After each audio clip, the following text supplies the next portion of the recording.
Depois de 4 dias de intensa violência, o governo da Ucrânia recua e aceita abrir mão de parte do poder. Mesmo assim, o clima é de desconfiança no país. Eu converso com a repórter Luísa Moraes sobre esse conflito que chama a atenção do mundo inteiro. Boa noite, Luísa.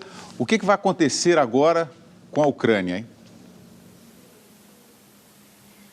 Boa noite, William. Boa noite a todos. O governo agora vai realizar eleições antecipadas, elaborar uma reforma constitucional e criar um governo de coalizão nacional. Tudo isso para pôr fim à crise que transformou Kiev numa zona de guerra sangrenta. Mas isso não significa que os ucranianos vão deixar as ruas. Quem abandonou o entorno da Praça da Independência em Kiev foram as tropas de segurança. Logo pela manhã, depois de mais uma noite tensa, soldados e policiais deixaram o local, seguindo as ordens do parlamento, que votou o fim da repressão. Do outro lado da linha de combate, os manifestantes reforçaram as barricadas, com a intenção de permanecer no local. Este homem acusou o presidente de não cumprir acordos e completou: "Vamos continuar aqui fazendo pressão." O presidente anunciou eleições antecipadas e a volta da Constituição de 2004, que reduz os poderes do chefe de Estado. À tarde, Viktor Yanukovych assinou o acordo de paz ao lado do líder de oposição e de intermediadores europeus para comprovar as intenções de mudança e acabar com a guerra. Funcionou. Durante o dia, o clima foi de calma nas ruas de Kiev, bem diferente do parlamento.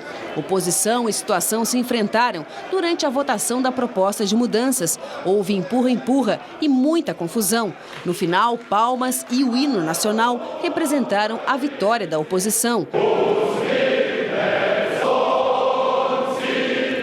As medidas que também pedem a anistia de todos os presos políticos podem beneficiar a ex-primeira-ministra, Yulia Tymoshenko, condenada a uma pena de 7 anos por abuso de poder. O presidente ainda tem que assinar a saída dela da prisão. Em troca da libertação dos detidos, os manifestantes soltaram cerca de 150 policiais que foram capturados nos confrontos de ontem. Agora à noite, milhares de pessoas lotaram a Praça da Independência com celulares nas mãos. Eles comemoraram a trégua. Os dados oficiais falam em 77 mortos e mais de 520 feridos, mas tanto a oposição quanto os manifestantes questionam esses dados. Eu estou numa escola na zona sul de São Paulo com várias pessoas que vêm da Ucrânia. São ucranianos casados com brasileiros que aprendem línguas aqui, russo e ucraniano, e ensinam também aos brasileiros. Eu vou conversar agora com a Snejana. Snejana, você estudou Relações Internacionais em Kiev, tem madrinha, tem parentes e amigos lá. Por que as pessoas não deixam as ruas? A situação está muito tensa, as pessoas continuam a ficar na rua porque eles estão desconfiados, eles não acreditam mais nas promessas do governo, eles estão preocupados sobre o futuro das suas famílias e com honra no coração continuam a estar na rua. Está muito difícil o contato com as pessoas lá? Aqueles que estão lá nas ruas, nas barricadas, está difícil, porque nem sempre tem como atender celular e nem sempre que tem como carregar, ou acontece muita coisa que às vezes nem tem como responder. Tem desaparecidos também? Sim, tem desaparecidos e dá para dizer que tem gente que desapareceram nas ambulâncias, nas policiais.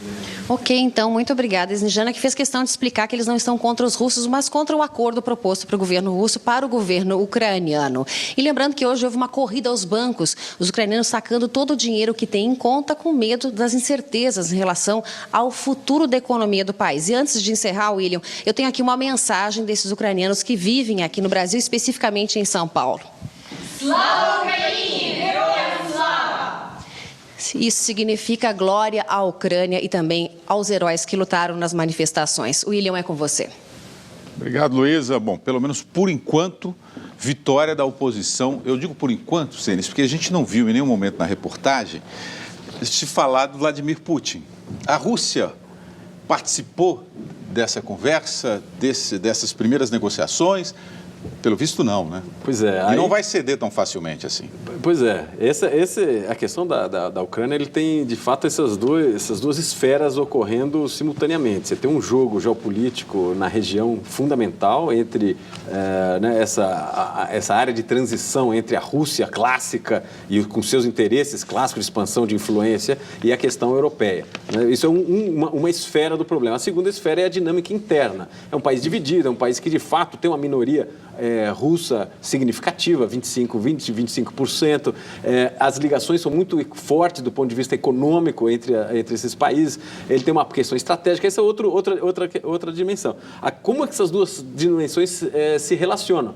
Você tem toda a razão. Parte desse conflito interno tem a ver com as pressões que são feitas a partir da Rússia.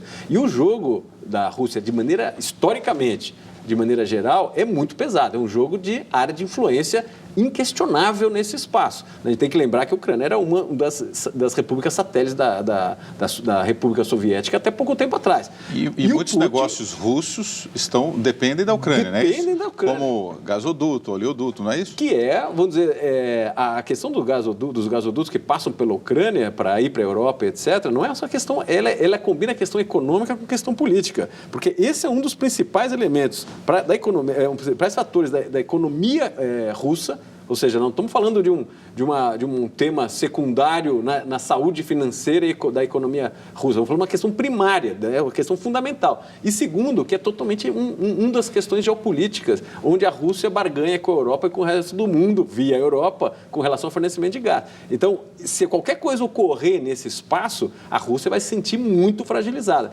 Infelizmente, eu acho que o cenário é esperar algum tipo de reação do Putin, porque, obviamente, ele foi derrotado nesse processo interno ucraniano.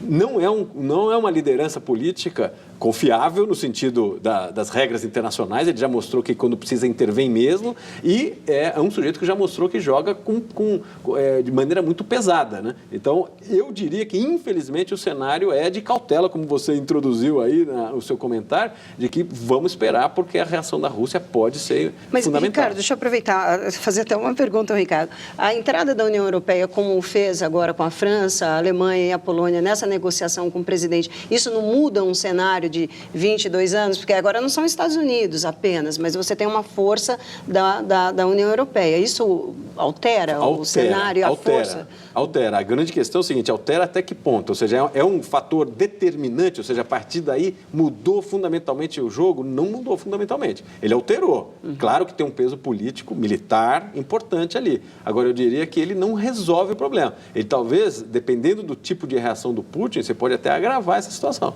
Mas, de qualquer maneira, as fichas foram jogadas do ponto de vista diplomático e, vamos dizer, por o lado que a gente tende a torcer, a solução foi relativamente favorável. O jogo não está acabado.